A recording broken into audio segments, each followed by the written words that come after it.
Pemirsa Metro TV Lampung, Anda masih bersama kami dalam Bedah Tajuk Lampung Pos. Dan saat ini pun saya masih bersama dengan Bang Aan. Oke Bang Aan, tadi kita sudah bicara tentang kondisi di Lampung yang mulai menurun ya untuk COVID-19 sendiri. Penambahan COVID-nya ya, penambahan kasus ya menurun. Betul. Nah, tapi ini kita juga perlu mewanti-wanti, tentunya kita mulai memasuki bulan suci Ramadan dan juga Idul Fitri karena ada budaya mudik. Betul. Nah, apakah ini sudah ada nih persiapan dari Satgas sendiri? Sebenarnya kalau aturan itu, regulasi sendiri itu sudah diberikan oleh kemarin Menteri PMK ya, Pembangunan Masyarakat dan Kebudayaan itu Muhadjir Effendi, Pak Muhadjir Effendi itu bahwa tidak ada mudik mulai dari awal Ramadan sampai tanggal 17 Mei. 17 Mei itu artinya satu pekan setelah Hari Raya gitu ya. Itu memang sudah ditiadakan mereka. Tapi ya namanya kita budaya ya. Betul. Budaya itu ada saja keinginan warga untuk pulang gitu. Pulang untuk menengok keluarganya di kampung. Betul. Mungkin sekedar menengok makam gitu ya. Betul. Artinya bukan menengok kerabatnya yang masih hidup, cuman dia punya keperluan juga untuk menengok kerabatnya yang sudah meninggal gitu ya, ke makam ziarah gitu ya.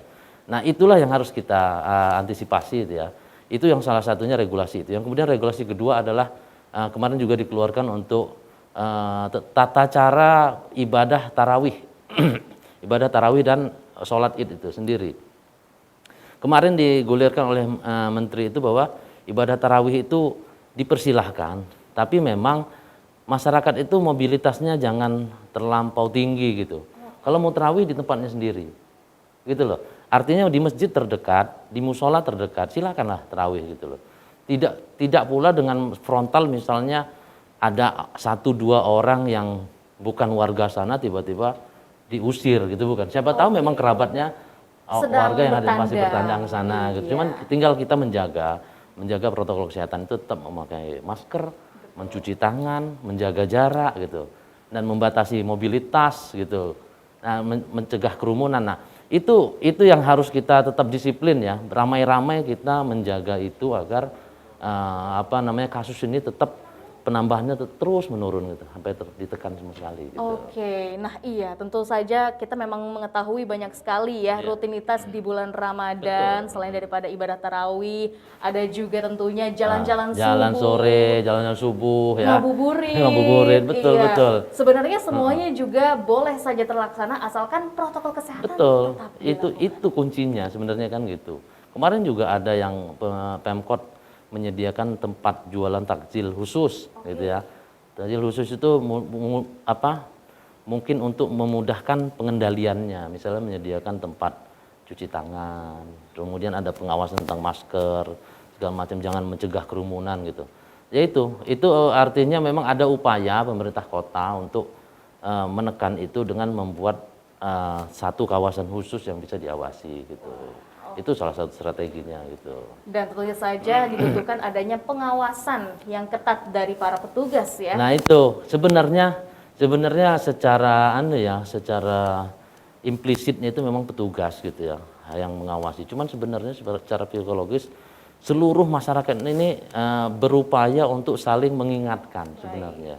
Harusnya seperti itu. Jadi memang benar-benar tekan masyarakat harus sadar bahwa kita masih dalam pandemi walaupun proses vaksinasi ini masih terus berjalan yang kemungkinan akan membentuk herd immunity di suatu saat nanti. Gitu. Oke, nah bicara tentang vaksin Bang Aan, bagaimana untuk kabarnya sendiri di Provinsi Lampung? Sudah sejauh apa perkembangannya? Nah vaksin itu sendiri sekarang di Provinsi Lampung memang sudah mulai udah tahap kedua, ini udah tahap kedua itu untuk lansia sudah ya, kemudian untuk petugas aparat pelayan masyarakat sudah ya, kemudian ada juga peserta BPJS pun sekarang sudah. Itu karyawan-karyawan di perusahaan itu sudah mulai dilakukan vaksin, seperti di Lampung Pos sendiri kemarin sudah dilakukan ya vaksin. Itu dalam menjaga juga untuk membentuk herd immunity di kelompok-kelompok di Lampung gitu. Itu udah sangat efektif walaupun memang katanya ada tahap ketiga nanti vaksin yang datang, walaupun sekarang juga masih ada juga. Untuk vaksin ketiga ini kan masyarakat khawatir kalau yang datang itu AstraZeneca gitu. Betul. Ya. Itu kan dulu juga seperti itu Sinovac yang sudah datang. Ya. Sinovac baru datang itu yang dikhawatirkan masyarakat itu apakah benar ini berhasil gitu loh. Apa cuma coba-coba, jangan-jangan habis ini dampaknya apa, itu banyak cerita.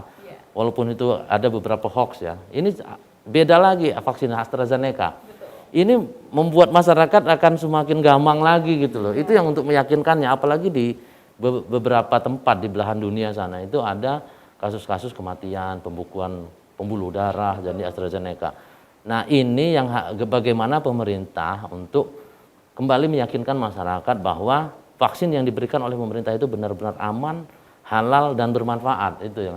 Baik, tentunya ini semuanya butuh sinergitas dari Betul. seluruh Itulah halayak. makanya harus kompak, kita harus kompak melawan pandemi ini gitu. Oke, jadi Bang Aan apa nih solusinya agar tentunya kita bisa kompak juga untuk membuat pandemi ini akan semakin turun hingga Nah, itu akhirnya ya. COVID-19 Betul, menjadi endemi. betul.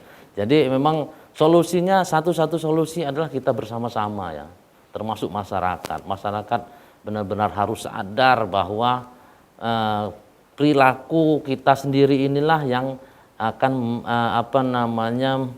memberikan dampak kepada kita sendiri gitu ya. Ya, itu juga sudah beberapa kali sosialisasi oleh pemerintah bahwa kesehatan itu bukan berasal dari aturan atau segala, tapi dari perilaku masyarakat sendiri, perilaku kita sendiri gitu. Ya, tentunya dari sebuah kebiasaan itu pun nantinya akan menjadi sebuah perilaku baru bagi masyarakat kita.